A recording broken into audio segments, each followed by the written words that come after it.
Un homme revient dans sa famille après 15 ans d'absence. Mais il ne revient pas en tant que milliardaire à succès. Il revient ruiné, brisé, pour tester l'amour et la loyauté de ceux qu'il croyait connaître. Sa famille l'accueillera-t-elle avec compassion? Ou découvrira-t-il que derrière les sourires et les apparences se cache une vérité beaucoup plus sombre? Dans cette vidéo, vous allez vivre l'histoire incroyable de Terence Hunter, un homme qui pensait tout savoir sur sa famille, pour découvrir que le véritable test n'était pas sur eux, mais sur lui-même. Restez jusqu'au bout pour comprendre la leçon qui a changé sa vie et pourrait bien changer la vôtre aussi. Et avant de commencer, n'oubliez pas de vous abonner, liker et commenter, dites-moi où vous regardez cette vidéo dans le monde, et partagez ce moment avec moi. Il y a un moment dans la vie où tout change. Pas progressivement, pas au fil du temps, mais en un seul instant. Ce moment est arrivé un dimanche après-midi de fin octobre, lorsqu'une vieille berline cabossée, rouillée par endroits et maintenue ensemble par des prières et du ruban adhésif, est arrivée devant une immense maison coloniale en briques en banlieue. La voiture était si usée qu'on pouvait à peine deviner sa couleur d'origine. Les pneus étaient lisses, le pare-brise fendillé du côté passager, et l'homme qui en est sorti portait des vêtements semblant avoir été traînés derrière la voiture sur des centaines de kilomètres. Ma chère famille, merci beaucoup d'être ici aujourd'hui avec moi. Avant de plonger dans cette histoire incroyable, je vous demande un petit service, abonnez-vous, aimez cette vidéo et laissez un commentaire en me disant l'heure, l'endroit où vous êtes et de quel pays vous regardez. Cela m'aide à connaître ma belle famille à travers le monde. Maintenant, laissez-moi vous raconter une histoire qui vous secouera jusqu'au fond de vous-même. L'histoire d'un homme qui pensait tout savoir sur sa famille, pour découvrir qu'il ne connaissait rien de lui-même. Il s'appelait Terence Hunter. Et ce que personne ne savait à ce moment-là, ce que personne n'aurait pu imaginer en le voyant avancer lentement vers la maison avec ses clés froissées et sa chemise tachée, c'est que Terence Hunter était milliardaire. Pas millionnaire, pas simplement à l'aise financièrement, mais milliardaire. Il avait passé les 15 dernières années à Seattle à bâtir un empire technologique à partir de rien, grimpant de la pauvreté à une richesse inimaginable. Il voyageait en jet privé, possédait plusieurs propriétés et gagnait en un jour plus que ce que la plupart des gens gagnaient en une vie. Sa fortune était si importante que ses conseillers financiers avaient des équipes entières dédiées à la gestion de son portefeuille. Mais ce dimanche-là, Terence Hunter ressemblait à un homme sans un sou. Malgré son succès, il avait toujours ressenti un vide. Même au sommet de sa réussite, avec l'argent, le prestige et les récompenses, il se sentait profondément seul. Il avait fini par croire que cette solitude n'était pas un hasard. Il pensait que sa famille, les gens qu'il avait laissés derrière lui en poursuivant ses rêves à Seattle, ne l'avaient aimé que pour ce qu'il pouvait leur offrir, et jamais pour ce qu'il était. Alors, il avait conçu un plan. Un plan né du doute, alimenté par la suspicion et exécuté avec la précision de quelqu'un ayant passé 15 ans à apprendre à manipuler et à planifier. Il reviendrait chez lui à l'improviste, mais pas en tant que lui-même. Il reviendrait en échec. Il leur dirait que le procès avait tout pris, que la maison était saisie, que l'entreprise avait échoué, qu'il était ruiné. Il observerait alors comment il le traiterait lorsqu'il n'aurait plus rien à leur offrir. Un test pour découvrir qui dans sa famille l'aimait vraiment et qui ne s'attachait qu'à ce qu'il pouvait apporter. Ce que Terence ignorait, en se tenant dans l'allée devant la maison où sa famille se réunissait pour le dîner du dimanche, c'est que ce test serait l'épreuve la plus importante de sa vie, mais pas de la manière qu'il imaginait. La porte s'ouvrit avant qu'il n'ait eu le temps de frapper. Sa mère, Gloria Hunter, se tenait dans l'embrasure. Elle avait maintenant la soixantaine avancée, ses cheveux gris coiffés comme depuis des décennies, sa robe à motif floral doux, et ses yeux bruns toujours aussi chaleureux. Pendant un instant, juste un instant, un éclat de reconnaissance traversa son visage, mais il disparut si vite que Terence faillit le manquer. Elle le serra dans ses bras un peu plus longtemps que nécessaire, puis se recula. « Viens, mon chéri, dit-elle d'une voix chaleureuse mais mesurée. Tout le monde est là. » La maison sentait comme toujours lors des dîners du dimanche, le parfum des légumes verts parfaitement assaisonnés, du poulet frit à la peau si croustillante qu'elle craquait sous la dent, du pain de maïs encore chaud, de la tarte à la patate douce qui faisait saliver rien qu'à y penser. C'était l'odeur de la famille, l'odeur du foyer. Mais en franchissant le seuil, Terence sentit son estomac se nouer. Il savait ce qui allait arriver. Il l'avait répété 100 fois dans sa tête. La salle à manger était pleine. Ses deux sœurs aînées, Sandra Bryant et Valérie Townsend, étaient déjà assises, leur sac de marque soigneusement déposé sur les chaises derrière elles. Sandra portait un costume Chanel, même pour un simple dîner familial. Valérie avait les ongles fraîchement manucurés, ses bijoux coûteux choisis avec soin. Elles avaient réussi chacune à leur manière. Sandra était administratrice hospitalière, toujours tournée vers la prochaine promotion. Valérie dirigeait une entreprise d'organisation d'événements de luxe, toujours connectée à la haute société. Leurs regards se levèrent à l'entrée de Terence, mais leurs sourires restèrent figés. « Terence, » dit Sandra en se levant. « On ne savait pas que tu revenais. »« Moi non plus, » répondit-il doucement. Ces mots furent les plus honnêtes qu'il prononça de toute la soirée. Il n'avait pas prévu de se sentir si étrange, si déconnecté de lui-même. « Je dois vous dire quelque chose. » Sa mère prit place à la tête de la table. Ses tantes et oncles, qui aidaient en cuisine, commencèrent à entrer.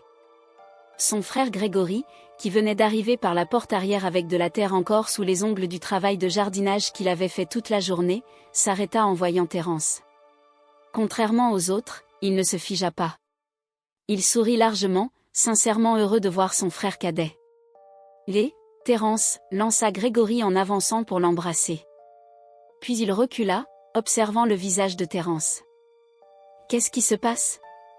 Tu as l'air d'avoir vécu quelque chose de terrible. » Terence prit une profonde inspiration. Il avait répété ce moment tant de fois qu'il pensait que ce serait facile. Mais se tenir là, entouré des gens avec qui il avait grandi, ceux qu'il avait connus toute sa vie, était plus difficile qu'il ne l'imaginait. « J'ai tout perdu » dit-il simplement. « Il y a eu un procès important, une affaire à laquelle je ne m'attendais pas. Quand mes avocats ont terminé, que tout a été réglé, la maison n'était plus là. Tout est parti, l'entreprise, les investissements, tout. Je suis en faillite et j'ai besoin d'un endroit où rester quelques mois, le temps de reconstruire ma vie. » La pièce devint silencieuse. Pas un silence compatissant, mais un silence froid et lourd qui semblait aspirer toute chaleur et laisser place à quelque chose de plus dur. Sandra posa sa fourchette avec précaution, observa ses mains un instant avant de parler. « C'est terrible, Terence, vraiment. Mais je ne sais pas si je peux t'aider en ce moment. Ma maison est déjà encombrée avec tous les travaux de rénovation. Les artisans vont et viennent à toute heure, ce serait trop perturbant. » « Ce ne serait que pour quelques mois, » insista Terence, déjà pressentant la réponse. Valérie, soucieuse des apparences, ajouta d'un ton poli mais distant, « La situation est compliquée pour moi aussi. J'organise le gala caritatif du Métropolitain le mois prochain. C'est un événement très médiatisé et j'ai des clients qui arrivent, travaillent avec moi sur les derniers détails. T'avoir ici pendant cette période gâcherait l'esthétique que nous avons cultivée. » Gâcher l'esthétique, ces mots résonnèrent dans la pièce. Gloria, à la tête de la table, gardait une expression impassible. Terence chercha dans le regard de sa mère un signe de compassion, mais elle le regarda simplement, chaleureuse mais distante, sans rien dire. Les tantes et oncles trouvèrent des excuses, maison trop petite, problème personnel. Même Maurice Coleman murmura avoir déjà hébergé sa sœur. Chaque mot s'additionna pour former un long refus collectif. La salle à manger, quelques minutes plus tôt pleine d'amour et de chaleur, semblait maintenant glaciale. La nourriture, qui paraissait appétissante, semblait presque indécente. Pourtant, un membre de la famille, Grégory, se leva après le silence. Posant sa main sur l'épaule de son frère, il dit « L'argent n'a jamais été important pour moi. Je gère une petite entreprise de paysagisme. Je ne cherche pas à devenir milliardaire ou PDG. Je veux simplement vivre ma vie et prendre soin des gens que j'aime. Et je t'aime, tu es mon frère. Viens travailler avec moi, nous te remettrons sur pied. Ma maison est ta maison. » À cet instant, Terence sentit un changement intérieur, tout le cynisme et le doute qui pesaient sur lui semblèrent se fissurer. Pour la première fois depuis son retour, il put respirer. Le lendemain, il se réveilla dans la chambre simple et propre de Grégory, appréciant la modestie du lieu. Il se rendit compte qu'après 15 ans à courir après des biens et des richesses, il se sentait plus en paix avec peu que jamais auparavant. Grégory l'avait laissé s'installer, avec des instructions claires et un accueil chaleureux. Terence participa alors à un travail physique pour la première fois depuis des années, trouvant satisfaction et honnêteté dans l'effort concret, loin des bureaux et des investisseurs. Au fil des semaines, il se rapprocha de Grégory, partageant des discussions sur la vie et le travail, trouvant authenticité et chaleur fraternelle. Mais environ 3 semaines après son arrivée, Terence fit une découverte troublante. En cherchant une pelle dans le camion de Grégory, il trouva un registre en cuir caché derrière un panneau. Ce qu'il vit à l'intérieur glaça son sang, des noms, adresses et sommes d'argent qui ne correspondaient pas aux activités légitimes de paysagisme, mais semblaient indiquer un schéma prédatoire ciblant les habitants âgés et vulnérables du quartier. Les sommes d'argent inscrites à côté des noms étaient des offres largement en dessous de la valeur réelle du marché. Des offres qui auraient permis à Grégory et à son complice d'acheter tout un quartier pour une fraction de ce que valaient réellement les terrains. L'esprit de Terence s'emballait alors qu'il feuilletait les pages. Il y avait des notes dans les marges, des plans pour approcher ses propriétaires, des détails sur leur situation financière recueillis après des semaines de recherche, des références à ce qui semblait être un partenariat discret avec une société de promotion immobilière. Il y avait même des photos de certaines maisons, annotées avec des plans pour les démolir et les remplacer par de nouvelles constructions. La maison de ses parents figurait dans ce registre. Leur nom y était associé à une offre représentant littéralement la moitié de la valeur de leur maison. Terence entendit le camion de Grégory revenir sur le chantier. Il remit rapidement le registre exactement à l'endroit où il l'avait trouvé, le recouvrant à nouveau du panneau amovible. Ses mains tremblaient, son esprit était bouleversé. Depuis 3 semaines, il avait cru que son frère était la seule personne bienveillante de sa famille, celle qu'il aimait réellement.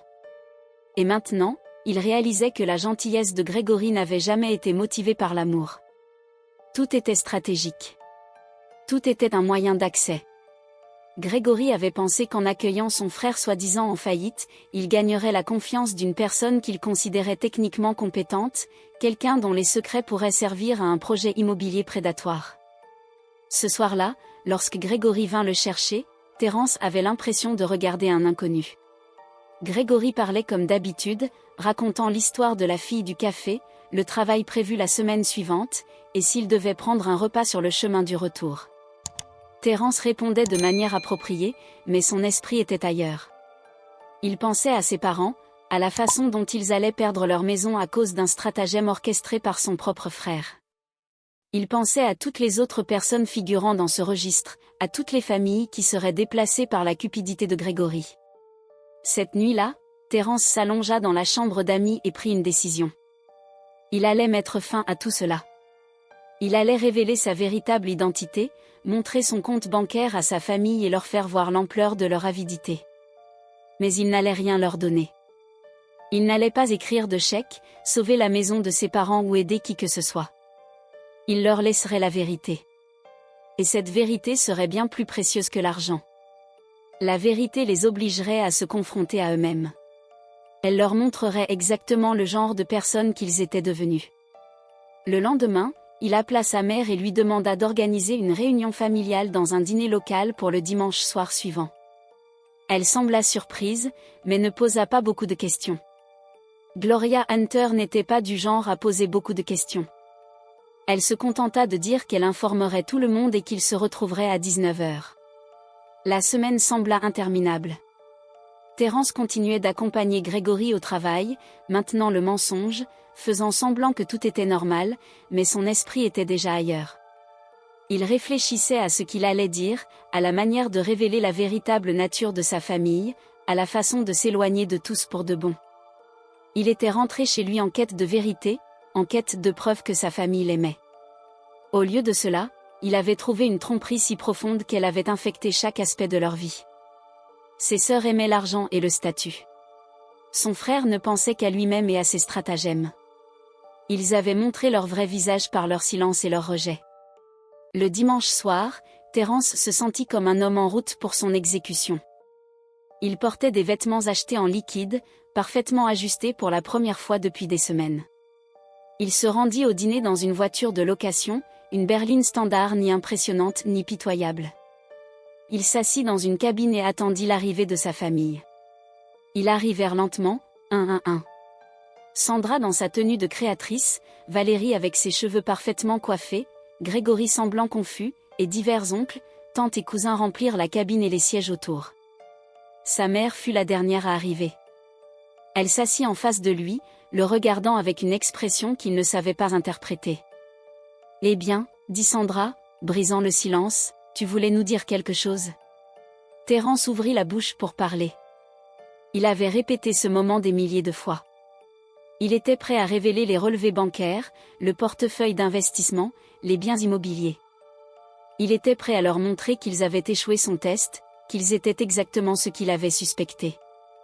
Il était prêt à les envoyer promener. Mais sa mère leva la main. « Avant que tu ne parles, » dit Gloria doucement, « j'ai quelque chose à dire. » Terence se tut et la regarda. Gloria prit une profonde inspiration, balaya la table du regard en établissant un contact visuel avec chaque membre de la famille, puis se tourna de nouveau vers Terence. « Je sais que tu es milliardaire, » dit-elle. « Je le sais depuis 5 ans. » Le dîner tomba dans un silence total. Tout le monde était figé. « Je connais ton entreprise à Seattle, » continua Gloria d'une voix claire et stable. « J'ai suivi ta carrière. J'ai lu les articles sur toi dans Forbes et TechCrunch. Je t'ai vu gravir les échelons du monde de la technologie, et je n'ai rien fait pour t'arrêter. » Terence sentit le monde basculer. Il ouvrit la bouche pour parler, mais sa mère leva de nouveau la main. « J'ai laissé cette famille te traiter comme elle l'a fait, » dit Gloria. « Je t'ai laissé ressentir le rejet, le manque d'amour. Je t'ai laissé revenir tester chacun de nous parce que j'avais besoin que tu comprennes quelque chose. Tu devais enfin comprendre que ton obsession de tester la loyauté des gens est exactement la raison de ta solitude. Tu es revenu avec un mensonge, Terence, et tu as provoqué exactement le comportement que tu redoutais. Tu voulais surprendre la cupidité des gens, alors tu as créé un scénario où elle se manifesterait. On ne peut pas tendre des pièges aux gens et être surpris qu'ils tombent dedans. » Terence sentit les larmes monter. Il ne comprenait pas. « Il y a autre chose, » dit Gloria en lui prenant la main à travers la table. « Quelque chose que j'aurais dû te dire il y a longtemps. » Valérie tenta de parler, mais Gloria la fit taire d'un regard. « Il y a 15 ans, quand tu m'as dit que tu allais à Seattle pour créer ton entreprise, j'ai pensé à t'arrêter.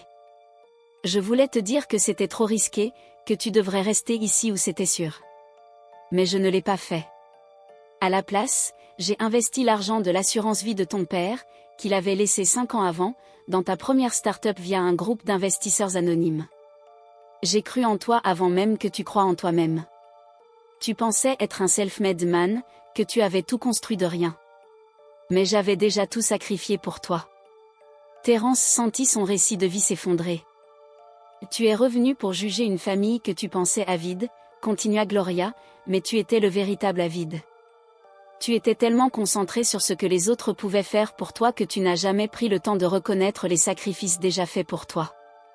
Les personnes qui t'aiment le plus sont souvent celles qui le font en silence, qui croient en toi quand tu n'y crois pas toi-même, qui donnent tout sans rien demander en retour. » Elle relâcha sa main et se recula dans sa chaise. « J'ai laissé tes sœurs te rejeter pour que tu comprennes ce qu'est le rejet. J'ai laissé ton frère te tromper pour que tu vois la vérité sur toi-même. Parce que j'avais besoin que tu comprennes que les gens peuvent être corrompus, même ceux qui nous sont les plus proches. Je t'ai laissé souffrir pour que tu comprennes enfin que le vrai caractère ne se mesure pas seulement à la façon dont on traite les pauvres, mais à la manière dont les plus fortunés choisissent d'honorer la vérité. » Les autres membres de la famille ont commencé à réagir, à se défendre, à expliquer, mais Terence les entendait à peine. Il était seul dans ses pensées, regardant l'ensemble des fondations de sa compréhension s'effondrer. Il était rentré pour révéler la vérité sur sa famille, au lieu de cela, c'est lui qui a été révélé. Il était venu pour les juger, au contraire, il a été jugé. Et le plus douloureux, ce qui le frappait le plus, c'était que sa mère avait raison. Chaque mot qu'elle avait prononcé était la pure vérité. Terence est resté dans ce dîner encore 10 minutes, silencieux, écoutant ses sœurs tenter d'expliquer, son frère nier frénétiquement des accusations jamais formulées, et sa mère continuer calmement à expliquer pourquoi elle avait orchestré toute cette situation. Avec chaque mot, chaque explication, Terence se sentait de plus en plus ridicule. Il avait passé 15 ans à construire un empire, ce faisant, il s'était enfermé dans une prison qu'il avait lui-même érigée. Tellement concentré à prouver qu'il n'avait besoin de personne, qu'il pouvait réussir seul, il n'avait pas vu que le plus beau cadeau qu'on lui ait jamais fait venait de quelqu'un qui n'attendait rien en retour. Quand la conversation s'est calmée, Terence s'est levé, a regardé chaque membre de sa famille sans dire un mot, puis est sorti du dîner sans jamais y revenir. Il n'a pas sauvé la maison de ses parents, il n'a pas investi dans les affaires de ses sœurs, il n'a pas utilisé ses ressources pour aider sa famille. Il leur a laissé ce que sa mère avait dit, la vérité, ce qu'ils auraient pu avoir depuis le début s'ils avaient été honnêtes et s'ils l'avaient aimé pour ce qu'il était, et non pour ce qu'il pouvait leur offrir. La vérité s'est révélée plus puissante que l'argent. Ce que Terence a compris ce jour-là, assis dans ce dîner entouré des gens qu'il avait élevés, c'est que si vous passez votre vie à chercher des raisons de vous méfier des autres, vous en trouverez toujours. Même si vous devez inventer des mensonges pour les créer, vous construirez des scénarios pour exposer le pire de la nature humaine, et les gens tomberont dans ces pièges non pas parce qu'ils sont toujours égoïstes, mais parce que vous leur en avez donné l'opportunité. Et parfois, face à cette opportunité, les gens la saisissent. Mais l'inverse est vrai aussi, si vous cherchez des raisons de faire confiance, vous les trouverez également dans les gestes silencieux, les sacrifices discrets, et chez ceux qui vous aiment non pas malgré vos défauts, mais parce qu'ils ont vu votre potentiel et décidé d'y croire. Terence Hunter a quitté Seattle avec cette leçon, le vrai caractère ne se voit pas seulement dans la manière de traiter les pauvres, mais dans la façon dont on honore la vérité, dans le respect des autres quand ils ont tout, et dans la cohérence entre ce que l'on montre en public et ce que l'on est en privé. Il n'est pas retourné vivre à Seattle, ni dans son empire technologique ou dans la quête de richesse infinie. Au lieu de cela, il a commencé à donner, non pas à sa famille, mais à des inconnus, à ceux qui ne pouvaient rien lui rendre. Il a financé des start-up pour des personnes défavorisées, créé des bourses pour la jeunesse en difficulté, investi dans des communautés oubliées. Il a construit une vie basée non sur l'accumulation, mais sur le don. Cela n'a pas réparé sa relation familiale, ses sœurs sont restées obsédées par le statut et l'argent, son frère a été confronté à des conséquences légales, et sa mère, celle qui avait orchestré toute cette leçon, est devenue une figure complexe, cruelle mais juste dans son enseignement. Terence savait qu'il ne pourrait jamais revenir en arrière ni voir les gens de la même manière. Il avait appris, de la manière la plus douloureuse, que chercher la trahison finit par la créer. La véritable tragédie n'était pas la cupidité de sa famille, mais que lui, ayant tout, ait testé les autres au lieu de leur faire confiance. Des années plus tard, après avoir donné la majorité de sa fortune et construit une vie de service plutôt que d'accumulation, Terence repensait parfois à ce dîner, à la leçon de sa mère. Le vrai caractère se révèle dans le respect de la vérité. Sa mère lui avait offert le plus beau cadeau, la connaissance de lui-même et de l'homme qu'il voulait devenir, un miroir de son vrai moi, parfois plus difficile à affronter que le rejet ou la déception. Cette histoire est celle d'un milliardaire, mais aussi de chacun de nous, des mensonges que nous nous racontons, des tests que nous imposons à ceux que nous aimons, et de la solitude qui naît de la méfiance. C'est aussi une histoire de rédemption, sur l'homme qui comprend que sa plus grande richesse n'est pas dans son compte en banque, mais dans la reconnaissance que celle qu'il a le plus aimée lui a tout sacrifié. Réfléchissez à vos relations, cherchez-vous des raisons de faire confiance ou de douter? Les tests que vous imposez aux autres révèlent-ils leur vérité ou la vôtre? C'est une histoire qui nous pousse à contacter nos proches, à nous excuser pour notre méfiance, à reconnaître que parfois ceux dont nous doutons le plus sont ceux qui ont déjà fait le plus pour nous. Et maintenant, imaginez, à la place de Terence, que feriez-vous en découvrant la corruption d'un proche? Auriez-vous tout pardonné ou coupé les ponts? Auriez-vous agi comme Terence, en ne laissant que la vérité? Partagez vos réponses dans les commentaires, et n'oubliez pas de liker et de vous abonner pour découvrir d'autres histoires inspirantes sur la famille, l'amour, la justice et l'humanité. Merci d'avoir partagé ce moment avec moi. Après ce dîner, Terence Hunter rentra chez lui, mais il n'était plus le même homme qu'à son arrivée à Seattle. Les semaines qui suivirent furent étrangement calmes. Il passa du temps seul, réfléchissant à ce qu'il venait de vivre et à la manière dont il voulait désormais interagir avec le monde. Il savait qu'il ne pouvait plus revenir à son ancien mode de vie, cette obsession de l'accumulation, cette peur permanente d'être trahi ou jugé, avait laissé des cicatrices qu'il ne pouvait ignorer. Un matin, en ouvrant la fenêtre de son petit appartement, Terence observa les rues animées, les visages pressés, et comprit que la vie continuait, peu importe ses fortunes ou malheurs. Il prit une décision, cette fois, il utiliserait ses ressources pour créer un impact réel, tangible, mais loin de la superficialité et de l'illusion du pouvoir. Il commença par des initiatives simples mais efficaces.